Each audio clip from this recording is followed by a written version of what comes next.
The question is, Dominic,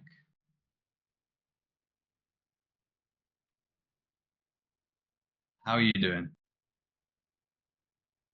I'm doing great. What about you? I'm good. I'm curious how you got the link to this. Actually, I was in the school community and I just seen it like jump into my face. That's it. I decided to join because I'm from Europe. I have an accent. That's it. That's tomorrow. So you've jumped in Oh, one that's day too early. tomorrow. Is Yes, it? sir. Oh, I'm sorry. That's So, not a problem. That's not a okay. problem. While you're here, you might as well stay. It's absolutely fine.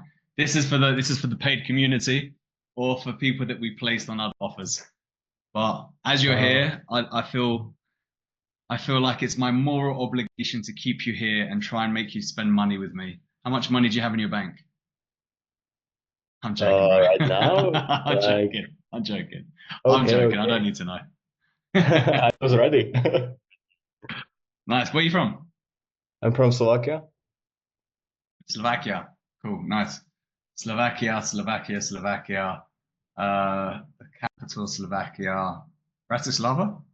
Oh yeah, man. Good job. Ah, there you go. See, I know a thing or two. I actually never listened at school, but I traveled, and that's how I know my shit. So you've So been to yeah, I was there Slovakia, for you've been to Bratislava? yeah, Bratislava, and then went over to Austria, which is like next door to each other, Mm. right? Yeah, you're right.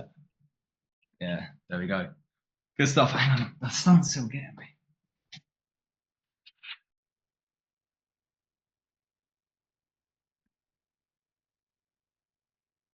Cool, good stuff. Well, guys, listen, what we do this time every Tuesday, we have a live call with everyone that's in our inner circle and also anyone that's placed onto jobs. We are making it a bit more mandatory for those who we have placed to jump on, just because it's our responsibility to make sure that you guys make as much fucking money as possible so you guys can make money and we can make money. So, Luca, are you there? Or are you on calls?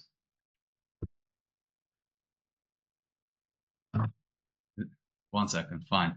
Zach, are you naked or half naked? It's all good. I am here cooking Cooking, what are you cooking? um steak and There you go. my Good my stuff. 1 meal a day of carnivore diet.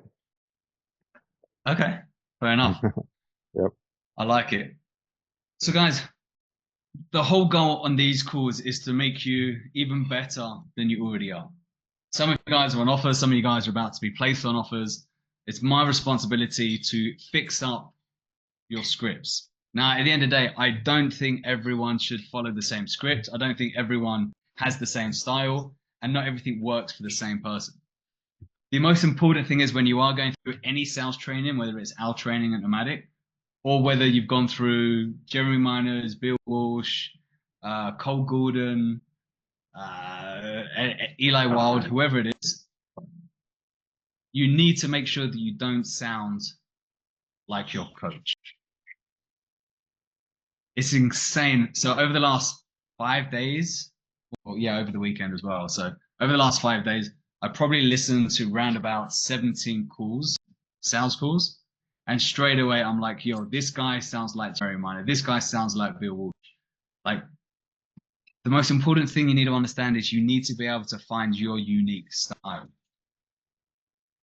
If I jump on a sales call, let's just say I'm looking to invest into a trading bot, and I'm a guy that likes to shop around, and I jump on 4 different calls, and everyone sounds the fucking same with the same script. How shit does that sound? It's terrible. It's like, well, what the hell's going on here? So, Dominic, what scripts do you use? Who have you coached with? Currently I don't use any script, but I mean Michael J. Dunlop That's is scary. coaching. I'm not Okay, selling that's it, scary. like that's the thing. So Michael's an absolute savage in the industry. He talks Yeah. about frameworks, not scripts. Now, every coach says, oh, you need to use a script. Some says don't use a script, use a framework. Some says just know how to have a good conversation. It's all the fucking same. Everyone uses different ways. Everyone just tries to sound a bit more unique, saying you don't need a script, you don't need this. They just use the same words in different ways, or different words in the same way. You need to know how to guide someone through a conversation, whether it's a script, whether it's a framework, or whether it's just knowing how to lead that conversation. Now, one of my favorite styles, and Nomadic Closer is probably made up of between 60 to 70% NEPQ, is because it's structured in a way where it takes your client on an emotional journey. Now, depending what you're selling, the biggest issue that I sometimes find is when we're so accustomed to selling B2C, and all of a sudden we have a business owner or investor or someone who doesn't care about money, he has money, and you're trying to go in and find pain, it doesn't work. The other day, so at the moment, I'm going through the process, which I've just signed up last night. I jumped on 4 different calls, trying to find someone that can help me with AI automation, go high-level automation and systems. So I jumped on 4 sales calls. I'm a guy, I'm in a comfortable place. Like, I'm not doing, how do I say this in a nice way? I make good money, I've got good savings, I've got good investments, I've got good passive income. So like, I'm okay. Every closer was chasing me saying, oh, what happens if nothing changes? What happens if everything stays the same? Well, I'm fucking fine. Like, I've got my passive income, the business is doing well. Like, stop trying to chase pain. So it's important to understand that if you can't find pain, there is no pain. You need to build the gap from where they are and where they want to go. And also, why the fuck are they even on the call? So I'm going to give you a few examples here. If you're trying to find someone's pain, and they're like, guys, they're like, listen, I'm fine. Like, if nothing changes, I'm fine. Like, I've still got my income. Like, I'm not looking to make a small little change. Like, I'm looking to make a big change, or I'm fine. Like, can you help me make a big change? How would you guys react? If you get an alpha, and again, I'm the worst on a sales call because I'm like, just tell me what it fucking is. Like, I'm a sales guy, just tell me what it is. And that's exactly what I did. So on these 4 calls, I jumped in. I'm like, guys, listen, I have a recruitment agency. I've been a closer for the last 5 years. I don't want to waste anyone's time. Just tell me what it is. You know what they all did? All these 4 calls, they jumped in and showed me exactly what it was without knowing exactly what I'm looking for. So they jumped straight into presentation because why? They're like, oh shit, well, you know, I don't need to follow a process because this guy just wants to see how it works. It's the worst thing you guys can do. A lot of people say you need to get really good at objection handling. You need to be really good at objection preventing. How do people create objections? Is by presenting something a client doesn't want. So the most important thing to understand is whether you're using a framework, whether you're using a script, whether it's from Nomadic, from whoever, the most important thing to understand is we are going through a process because 1, we are fact finding. So we are finding out information about them, what they've currently done, what they're working on, what doesn't work, why now. We're trying to figure out as much information, what they're looking for. And then we want to also build the gap from where they are to where they want to go. Then the most important thing to understand is this. Imagine we have a little box. Now open this box like this. And I'm asking all these questions. And every time there's an answer, I'm grabbing their answer, I'm putting it in this box. Another question, I'm putting it in the box. Another question, answer, back in the box. What am I doing with this box? Once I get to the presentation, I want to make the presentation so tailor-made to my client, it's exactly what the client's looking for. Exactly. And how do I do that? Am I going to go and show a boring 62 fucking page presentation? Oh yeah, but that's what the business owner told me to do, is show a 64 fucking page presentation. I'm just going to go through the benefits features. Or are you going to be a professional and know exactly how to present the right thing to your prospect? So we have this magic box. Now it's time for the presentation. What do? We open the box. And in this box, we have all their words, what they're looking for, what they like, what they don't like, what works, what doesn't work. We've got it in the box. So now when we start doing the presentation, we start using their words and connecting it to what we do. Let's say I'm selling a sales course. And let's say Dominic has already invested before into other sales programs to have a good conversation, a framework, a script, get better with objections, whatever it is. But he's on the call with me now because he's looking to improve how he can get a higher close rate with less tension, how he can prevent objections. So during our conversation, I've been asking skilled questions to be able to get answers out of him for my magic box. Now it's time for me to open the magic box. Now, before I do that, there's one phrase that I love after I go through the consequence, the cost of inaction, when I'm building the gap. And this is what I say. I say, Dominic, based on the conversation we had here today, what we do here will actually work for you. And with your permission, what I'd like to do is show you exactly how we can help you like we have with our other students. Would that be okay? Now, what have I done here? We've gone through this questions, figuring out fact finding, emotional, building gaps, whatever the framework you use. And now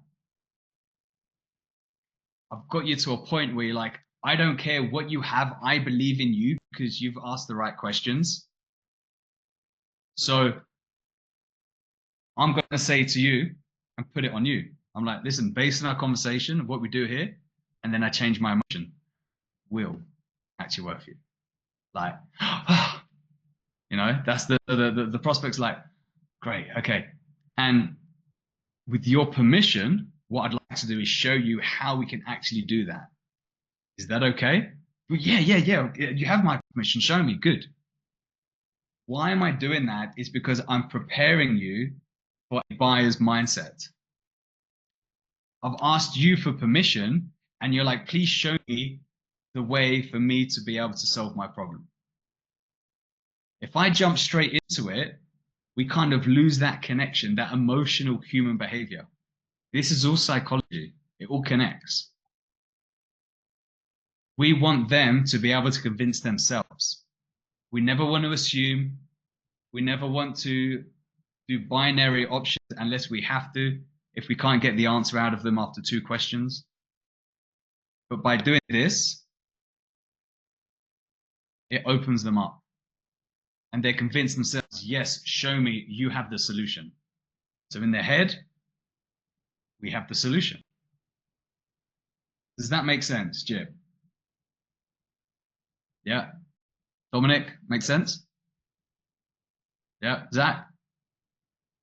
Yeah. And then Luca's touching himself. Cool. Now we get to the presentation. We open this little magic box and we start using their own words. So the first phase of what we do is objection preventing. And Jip, I remember you saying that you've been through a few other programs and you've got really good objection handling, but you don't really know how to objection prevent, and it's causing you to have longer conversations. So what we do here is exactly that.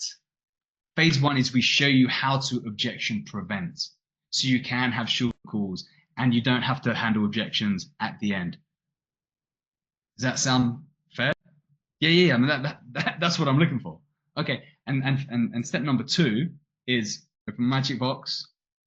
You said that you're also looking for a community where they can actually keep you accountable, not just role plays, but really keeping you accountable for hitting top.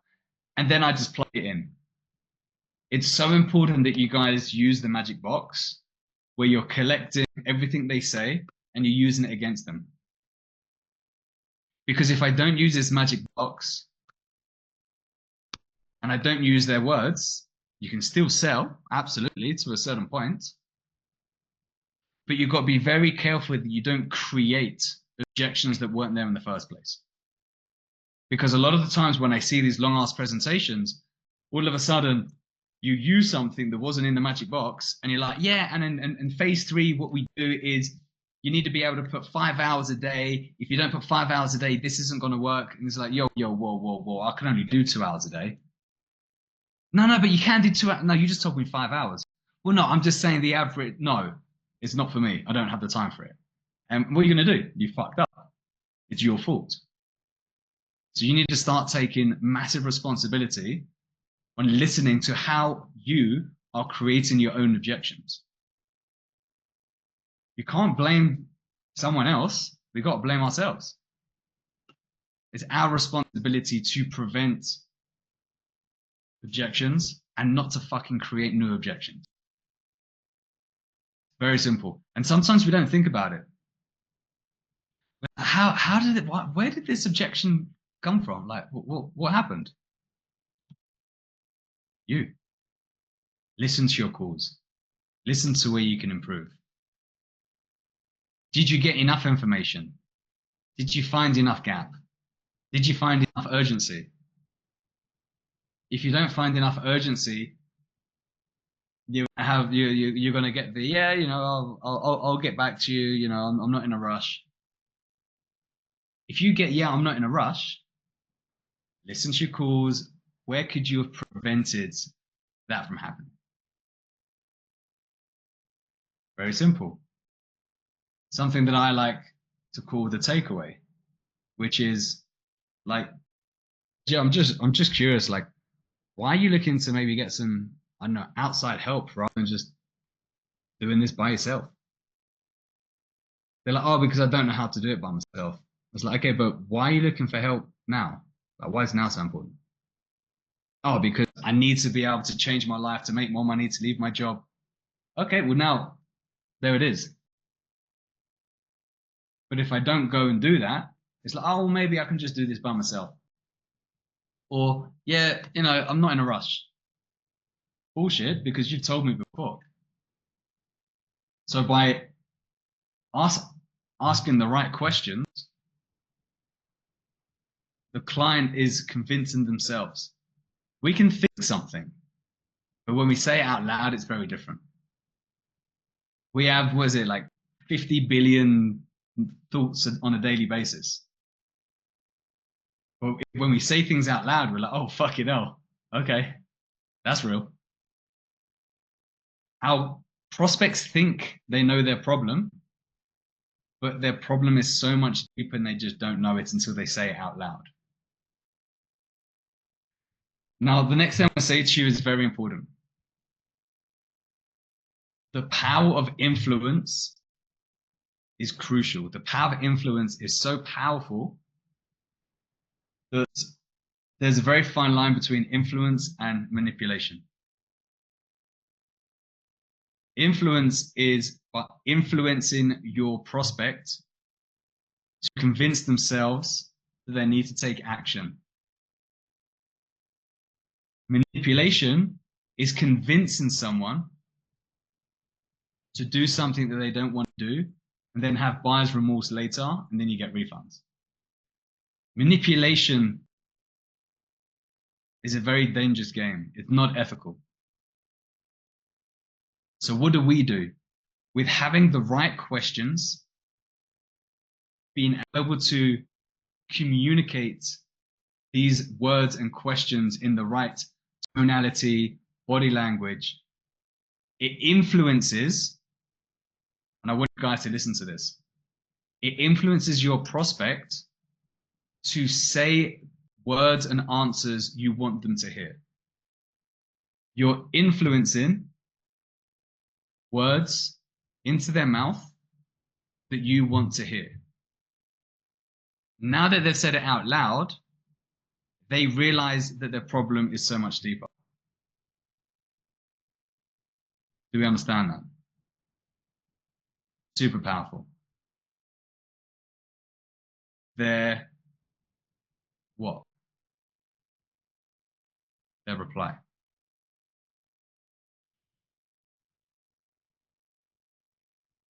Jip, as you're the only one with a camera, does that make sense? Any questions? Joe. Yes, of course, it makes sense. Really interesting what you said about that if someone they're actually convincing themselves that they have this emotion that they maybe haven't really put deep thought in. So that's interesting. The reason why I say binary options is very dangerous is if I don't know you and I say, hey, Jib, thanks for being on the call today. Just out of curiosity, are you looking to make more money or are you looking to leave your job? And I'm only giving you those two options. It's maybe something completely different. But if I'm just focused on these binary options, I've lost the complete control and track of where I want to take you. So you should So- ask open questions. Always ask open questions. Always. Okay. Always ask open questions. 100%. Because if I turn around and then I say, well, yeah, I mean, a bit of both really. It's like, okay, well, where'd you go from there? If I turn around and say, so like, and this is something that everyone should say, and if not, it's very important. Right at the beginning of the call, what do? We need to frame the call the correct way. If we frame the call at the top the correct way, our prospect isn't going to get annoyed or angry or upset that we're going on too long. We have questions. They're not going to ask you stupid questions. A lot of the times I see sales coaches that teach their students this. It's like, hey, yeah, so this is a really easy call. It's made to, ask you a couple of questions and just to see if this makes sense for the both of us. And if it does, then I can show you how we can get you onboarded and rocking and rolling. Does that sound good? Straight away, that is sales resistance. I'm like, yo, well, I know you're going to sell me something, but I'd rather not know it. The way that we like to do it is hey Zach, man, like this is just a really easy call. It's me for to understand a bit more about you, what you're currently doing, and what you want to achieve, just to make sure what we do here would actually work for you. So before we get into that, when you kind of look through the videos, what made you even book a call with us? So like we're framing it, and I'm letting them know that we may not even be able to help them, which is not a sales call anymore. I really like that frame. If it's B2B, I do it slightly different. It's like, hey Jip, listen, this is just a straightforward call. It's to understand a bit more about your current situation, and what you want to achieve, just to see if what we do here would actually work for you. And I'm going to be asking you a couple of questions, so I'd rather have a very sincere and candid conversation. Is that okay with you? Yeah. Sincere and candid conversation. You say that to a business owner, they're like, thank fuck for that. There's not going to be any fluff. We can go straight to the point. B2C, we have to go and dive a bit deeper. B2B, it's like, okay, so what are you looking for? How can I help? Just start like that. It's like, okay, and what have you tried in the past? What are you looking for now? What's your current investment portfolio? Why are you happy with that? Yes. What are you happy about? No. What are you looking for that you don't have now? Okay. So now that we understand what we're looking for, what's some of the red flags and green flags that you normally look out for? and they just give you the answer. It's more direct, it's more straightforward. So Zach, I think like with your avatars that you'll be selling to real estate, it's more of a direct conversation. Yeah. I was actually wondering if you could even review the script that they're having me read. It's very like 100%.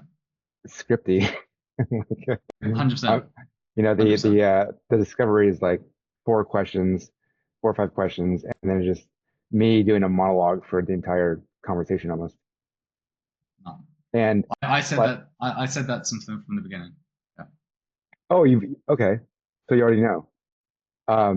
Wazim has gone through some sort of like other coaching program. Like basically, it sounds like they've white labeled this offer, and there's I have like a sales coaching call on Fridays where there's other agencies that sell this exact same thing, and they all go by the exact same script. It's kind of weird.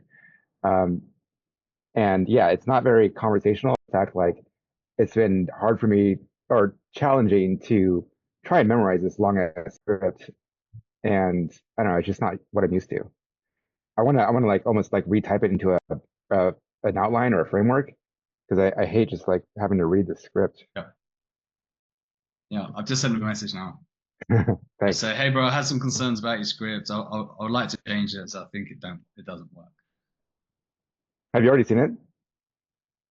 Yeah, I saw a couple of their call recordings, but with one of his referrals that do the same thing. Yeah, like what maybe that Asian guy. Yeah, so it's just not conversational, and I'd rather it's not what I'm used to or not what I like. Yeah. You know, I'm like talking and selling the features and benefits as opposed to trying to have a conversation and get to know them. Yeah. Yeah, But I work on that with you. I work on that with you. thanks. Sure. Yeah, good luck. Good luck since you already yeah, I mean I hope he's open to listening to you since he already is a part of this other program that where he like white labeled the offer. Yeah. Yeah, 100%. No worries. I'll work on that with you. I've just sent him a message now, and I'll let you know. Cool. Perfect. I don't have any I don't have any data if it works or doesn't work since I've only had a few calls and I've closed one trial. That's not really a closing, it's just, you know, signing somebody up for a trial, but that's the process is Yeah. a trial first and then closing after the trial. So I've had a handful of calls. Most of them have not been like qualified prospects so far. Okay. Okay. Oh, no. And also being as real estate, the people that I've talked to, they're like, yeah, sounds good, but I want to start after the new year.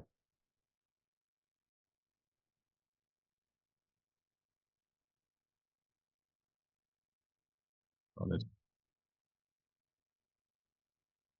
Sounds like man. Good stuff. Do you guys have any questions? So normally we do half an hour of me just talking shit, and then open for questions. But before that, I always like to do biggest takeaways from just the small bit that we spoke about. Try not to swear so much. So, Jib, you already kind of mentioned your biggest takeaway. Luca, I think you're still on the toilet. And Zach, what's your biggest takeaway from what we spoke about? I think just like having more of a conversation. What you just said 3 minutes ago was like trying to be more, how do you say, like nonchalant rather than salesy. Yeah. Yeah. More personable. Yeah. Yeah. The I always say to people, you need to have a script. The reason why is you need to know how the script works and what you're trying to do with it. Now, if I give you the script, it's in our community. You need to understand what you're doing. If you start following my script word by words, it's not going to work. we need to understand this. We need to understand that the first part of the call is framing the call. Right? Depending on your avatar, we frame the call so they can expect what the call is going to be about. Straight after that is understanding what they're looking for and their current situation. What's their current situation? What are they doing? What's working? What's not working? Yeah. So then pain finding or fact finding is figuring out, and NEPQ does this really well, which is the two truths, is what do they currently like about what they do and what works? And if they could, what would they change? The reason why we do that is very simple. Is because we want to figure out what they like about their process. It could be a point where they turn around and they say, well, to be honest, I don't like anything that I do at the moment. We still need to turn it into a positive. How do we do that? I'm sure there must be something you like. I mean, you've been doing it for the last 3 years. What do you like about it? Then they start telling you what they like about it. So, okay, and what's the main things you want to change if you think about it?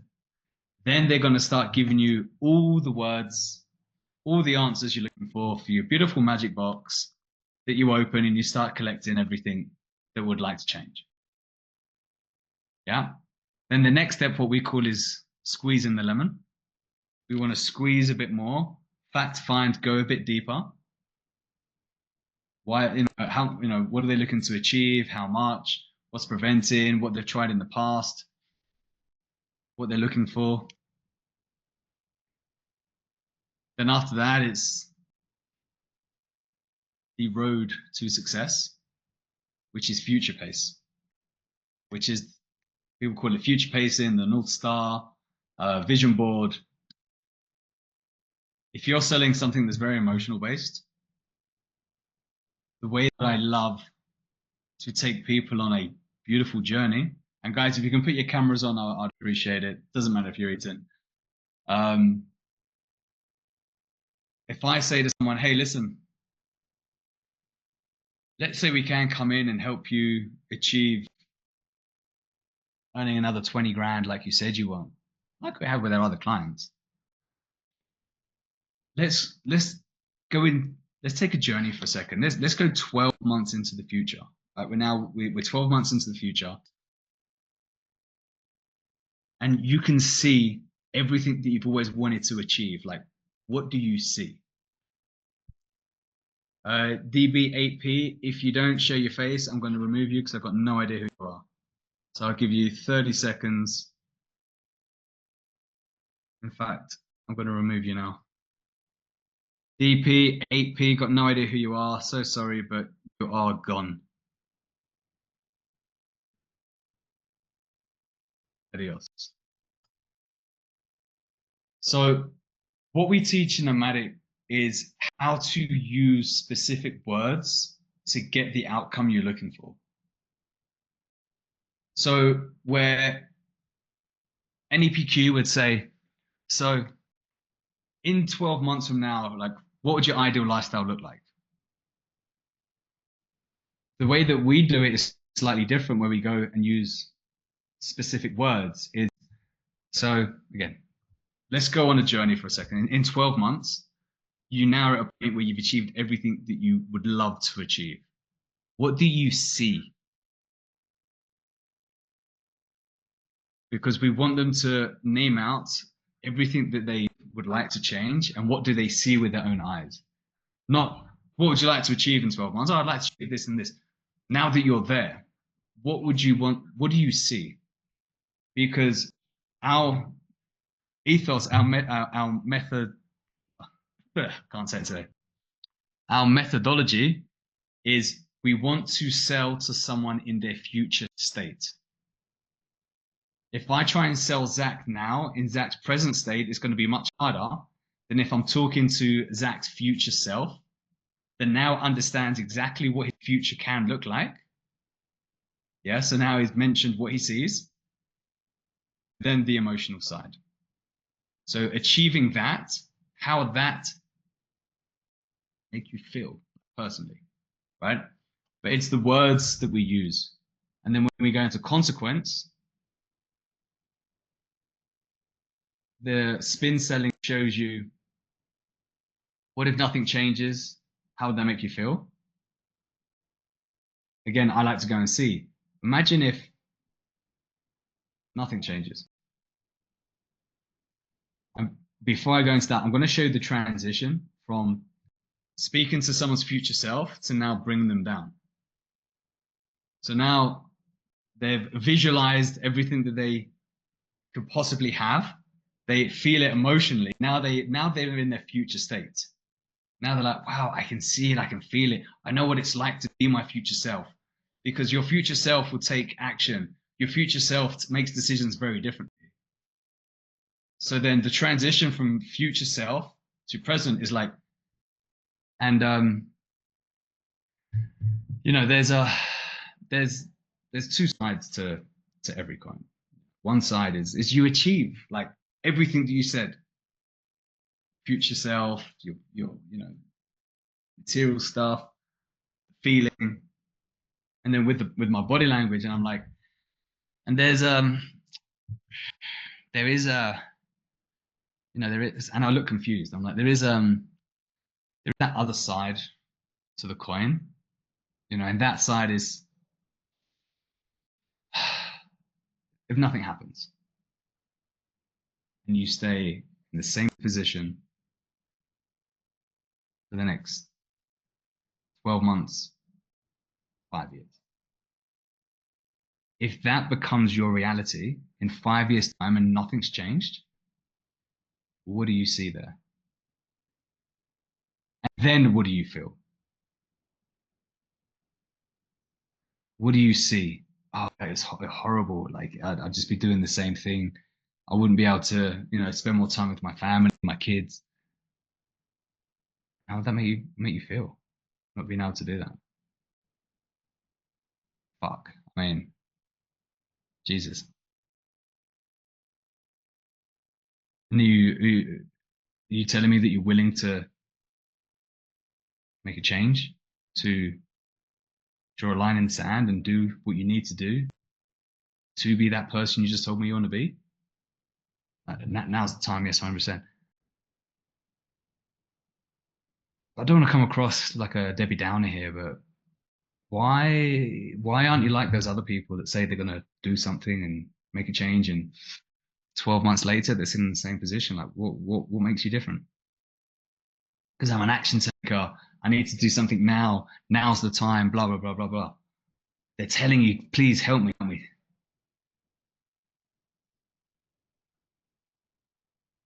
Perfect. That's what I wanted to hear. Because based on our conversation, what we do here will actually work for you. And with your permission, what I'd like to do is show you exactly how we can come in and help you achieve that. Would that be okay? Would that be okay? Can I show you how you're going to change your life? Please do. Just that, like the small little words that we use make a big difference. Would that be okay? Like you can't say it cocky. Like would that be okay? Like it's like, would that be okay? Please, bam, and then we go in with our little magic box. Make sense? Now, with real estate agents, there is a lot of emotion. You just have to break through certain barriers of ego.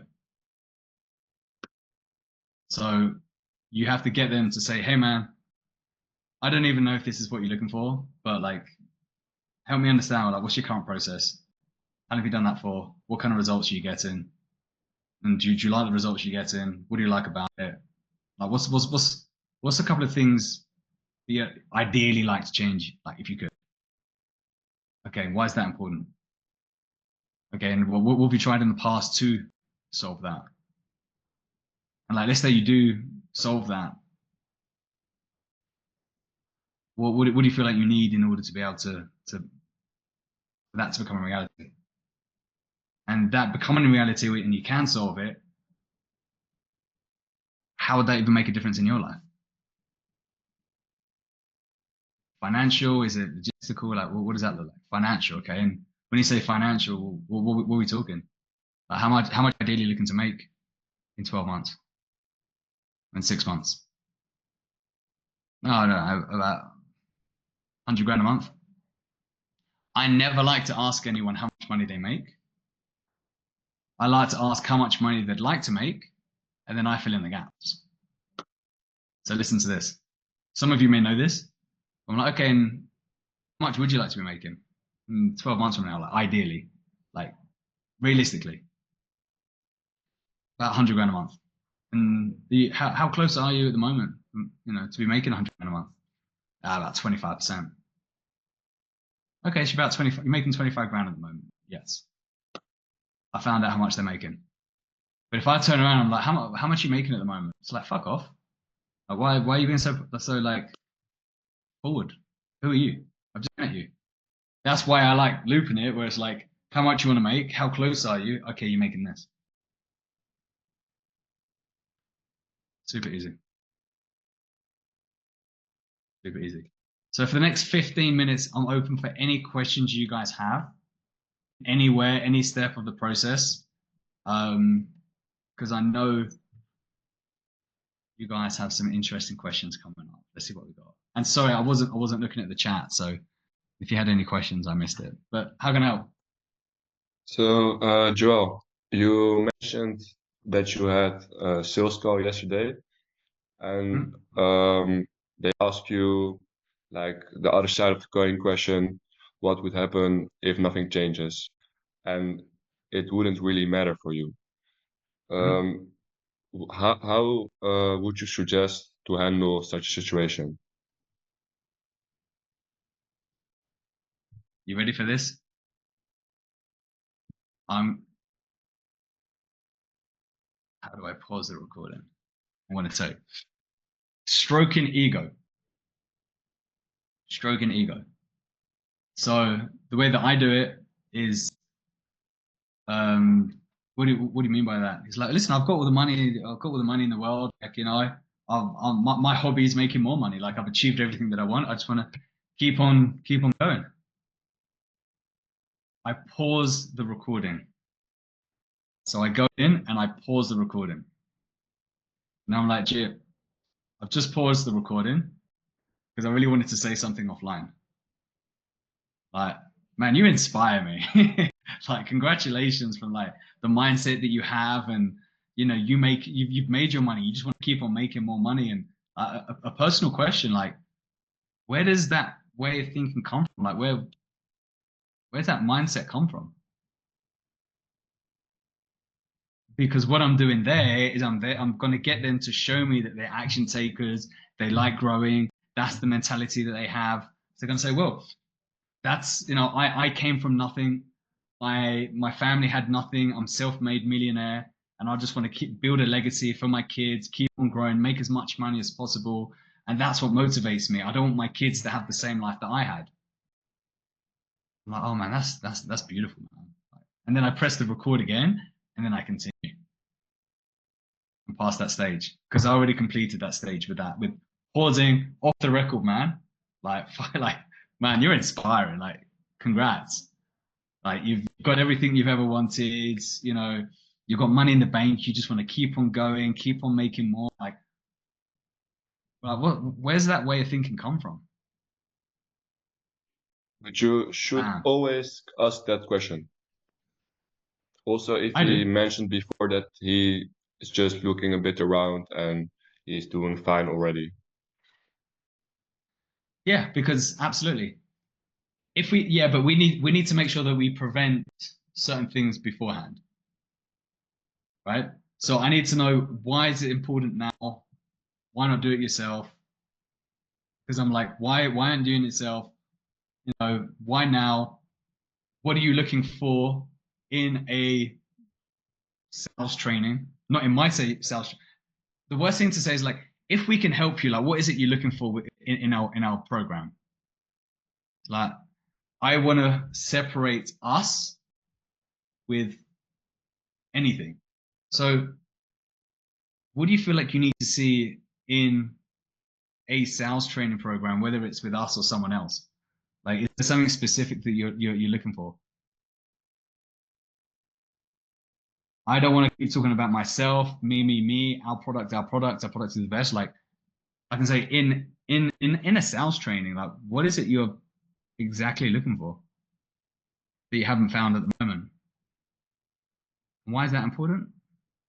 Okay, and how would that be a benefit to you? See what I mean? Because I'm already pre-handling. But if it comes at the bottom, I've already know that what he's looking for, why is it important now? If he says, "Oh well, listen, I'm not in a rush. I'm just shopping around," I'm like, fine. So when you say you're not in a rush, I mean you can do this now. You can do it in 5 years, right? Yeah. So, man, listen. To be honest, I'm not even sure that what we do we can even help you or even be the solution. But like, for me to not even waste your time, like, what are you looking for in a X program or X investment, just to see if this conversation is even worth your time. Bam, it's cutting through the shit. It's finding out exactly what they're looking for.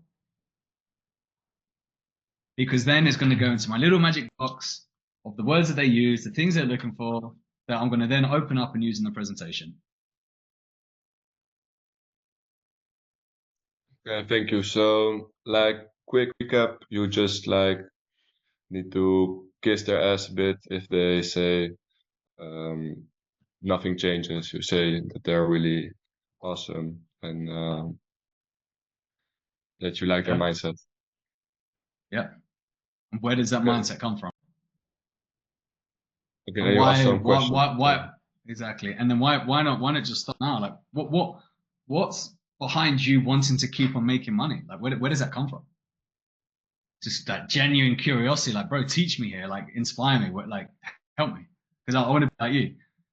Where before when I first started, I was like, why are you such a dickhead? You know? And now I'm like, that's not gonna get me anywhere. So now it's like ego aside, bro, like congrats, man. Like you've achieved so much and you want to keep on going. Like this is just really of a, I guess, a bit more of a, like a personal question. Do you mind? No, I don't mind. Like I'm super inspired, but like you having all that money, that success, what makes you want to keep on going? Like what's behind that way of thinking? Such a great question. Because they're going to tell you that they want to keep on growing, they like to take action. They're not like those other people that don't do anything. They don't like to settle, they want to keep on growing. They're giving you all the information that you want. And at the same time, remember what I said, guys, we want to put words in people's mouths. It's not manipulation, it's influence. We want to influence them to think, feel, and say what we want them to think, feel, and say. How do we do that? By having the right questions and the right words in those questions to influence the reaction. So it goes a little bit deeper. A lot of you guys have been in other sales coaching programs. You've invested into sales coaching, one-to-ones. The reason why we are so different is because we focus on more specific words and frames so we can get the right answer we're looking for. Joe, would you mind if I ask another question? Please. What if like the things you have in your box actually don't match the program? Then So it's your actually problem for not knowing how to ask the right questions. Let's say Because- someone says he just wants to spend 2 hours a day on the program, but you actually need to spend 5 hours a day. How do you handle that? So when you say 2 hours a day, what do you mean by that? Oh, because I've only got 2 hours a day to invest in my time. So I've got kids, I've got family, I've got full-time job. Okay, fine. And well, random question. I've watched changing topics slightly. I watched a really good movie on Netflix the other day. Do you watch Netflix? Oh yeah, I watch Netflix all the time. Well, what do you watch? Like series or movies?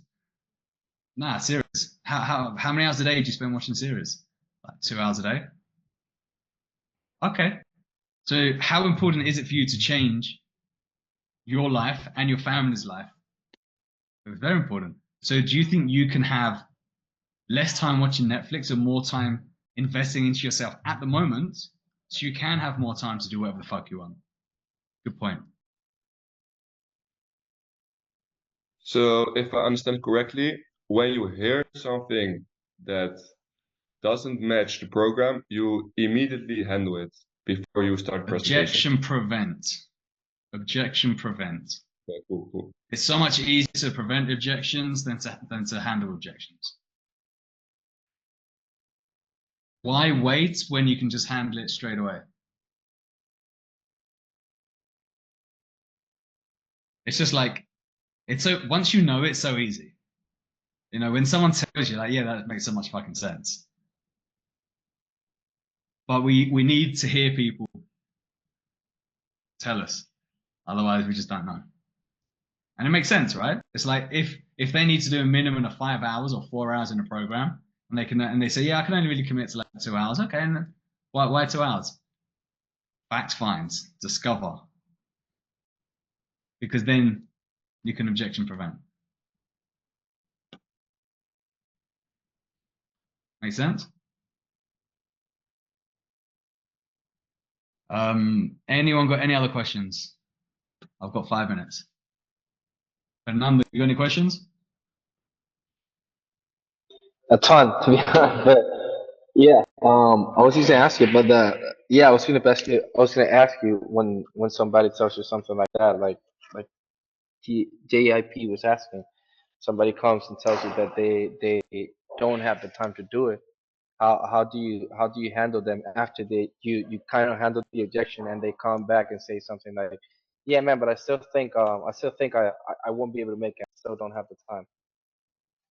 You know what I'm saying? Like do you handle the objection and they still give it back? Understanding. It's understanding. When you say you don't have time, what do you mean by that? Because I don't know. I actually don't know what you mean. So why not ask? Why not be curious? Well, you know, I work 10 hours a day. It takes me 2 hours to get to and from work. So that's 14 hours a day. And then I spend a couple of hours with my kids. That's 16 hours, and then I sleep the rest. It's like, okay. And how many hours do you sleep? 8 hours a day. Okay. Oh. And then just out of curiosity, man, like, are you one of those guys that goes to bed and you just on your phone or you watch Netflix? It's like, well, yeah, I'm on my phone quite a lot. I've got a scrolling problem at the moment. Well, are you like me where it's like 2 hours a day and you just can't fucking like, I look at my phone and I've done 2 hours of just scrolling and shit, just spending time on shit. Yeah, bro, it's such a bad habit. Okay. Oh. So if there's a way that we could help you actually save 2 hours a day by stop scrolling and make money, would you be open for that conversation? Yeah, bro, absolutely. There's always ways we can bring it out of them. So you gotta It's find what's the understanding. root of that time. Exactly. So we always want to figure out and then loop back to the beginning. So it's about looping. We want to loop. We want to figure out what it is, go down the road and then loop back, highlight it, and then continue. So you find what's going on with the time, and then you bring it back to the main thing, and then they can't Correct. go back to it because you already figured it out. You already solved it. Okay. got it. Especially when they say it out loud. There's a massive difference, and I'm not sure if you was here before, but there's a massive difference between thinking these 5 billion, 50 billion thoughts in your head or saying shit out loud. Our responsibility is for them to say shit out loud so they can realize that their problem is bigger than it actually is. Or they have an issue that they didn't think they had. Or they had a habit that they didn't know existed.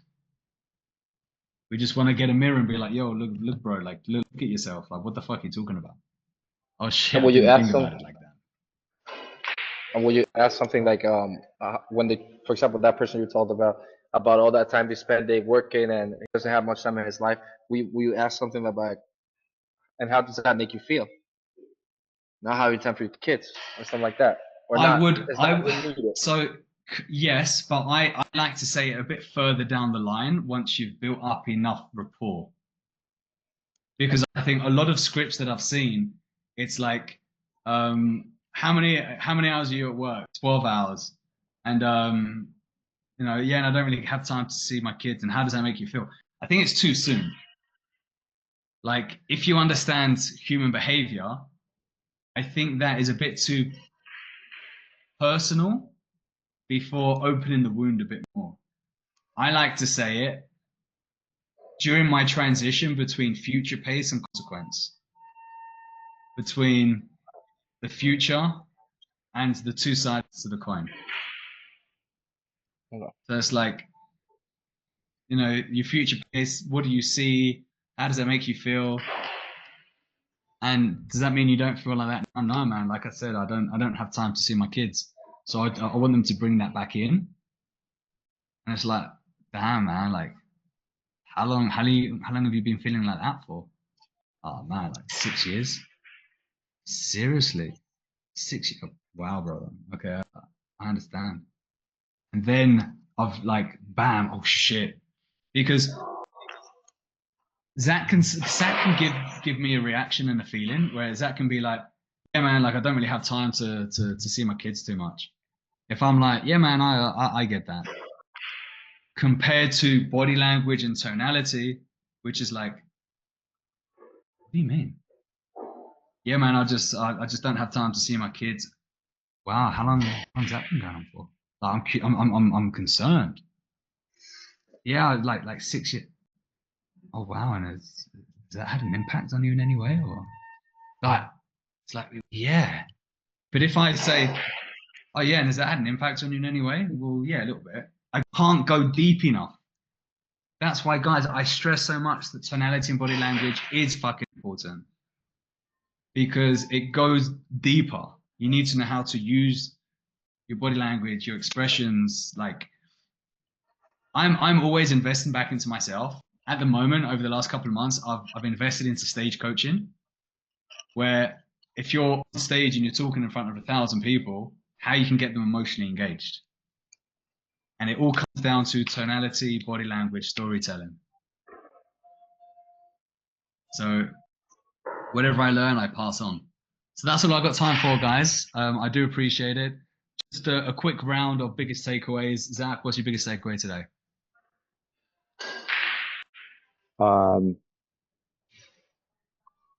Well, I kind of already knew this, but just like being more personable, emotional, and have more of a connection. Mm-hmm. Yeah, absolutely. We don't need to make a connection at the beginning. Our connection is through the conversation. Our connection isn't, hey, how you doing? Where you calling from? How's the weather? No, it's during the conversation. Jip, what's your biggest takeaway? I like the analogy with the box that you use during your pitch. Mm-hmm. Good stuff. It's my little magic box. Fernando, I know you came in slightly late, but what's your biggest takeaway? Just how the difference that body language and tonality makes. Just it's huge. Mm-hmm. The way that you say things, it makes such a difference and how it comes out, you know, and how it makes somebody feel. I know we worked a lot on that time, the way I was telling things and talking, and I switched it up, and it's amazing. The difference is amazing. And you know what happens when I lent in, you lent in more. Yeah, you're more interested. It feels like it's more, you know, you back up, you're not, it feels like you're not interested, and then you come in and you ask a question, and the other person usually they come in and like, yeah, exactly. Angie, what's your biggest takeaway? Mine is binary option is not always an option. Like you should have 10 questions. Yeah. Exactly. Good stuff. Yeah. Excellent, guys. Thank you very much. I'm doing a free training tomorrow on accents is your superpower.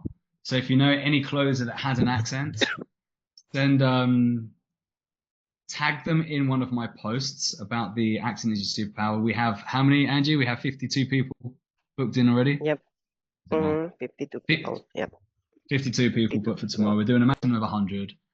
And the reason why is because I also teach in the Spanish market. So I'm a sales coach in the Spanish market, talking about body language, tonality, frameworks, but also how my accent is my superpower. and how I train other people that they can use their accent to actually be better than someone that is English or American or Canadian.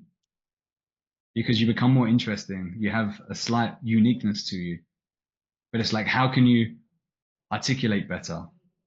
How can you point out the elephant in the room? Like I placed this Indian guy on an offer, and he stayed with the offer for like 9 months. He was one of the top closers. The way that he started his calls was like, "Hey Zach, how you doing? Listen, before we start, you may be thinking, what is that strange accent? I'm Indian." And then so straight away, the guy's like, "Oh, I can't think. Is he Indian? Who is he? Is it a scam? Is it not?" Like, point out the elephant in the room straight away, and then it becomes more intriguing. And then the pronunciation, the pauses, getting them to understand more, it works a treat. So yeah, if you know anyone that has an accent, tag them in. We only blocked it up for 50 people, and then Angie told me that we've extended it for 100 people. So cool, it'll be interesting. Good I read stuff. that. Sorry. I read that Seattle in the Northwest is like the one place in the world that has absolutely no accent, like not even like a Californian dialect or whatever, but just like no accent, and that's where I'm from. I think you have an accent. Oh yeah. Well, I've lived And I think many places. And I think everyone in the room thinks you have an accent. You don't have an accent. Like, I don't think I have an accent when I'm talking to my friends in my country, in my town. You know what I mean? So everyone has some kind of accent. I don't think I have an accent. Do you think I have an accent? Of course. There you go. Good stuff, guys. I'm here to help. I'm here to serve. Feel free Question. to. Yep. Do you have like a course, like a video course? Yep. You Yeah. do? Okay. The video course we have is. Do you not have access? I don't know. I don't Let me think ju- so. let me Unless they just overlooked check. an email. Angie, Zach should have access, right? Yeah, I will give him access. Yeah. Yeah, yeah. Yeah, you haven't got access yet. Angie will give you access. That's not an issue. And also, Angie, look at a last message from Sam on school. Yeah. So I only do 2 to 3 one-to-ones on a monthly basis. Fernando is doing one-to-ones with me. So how's it been so far?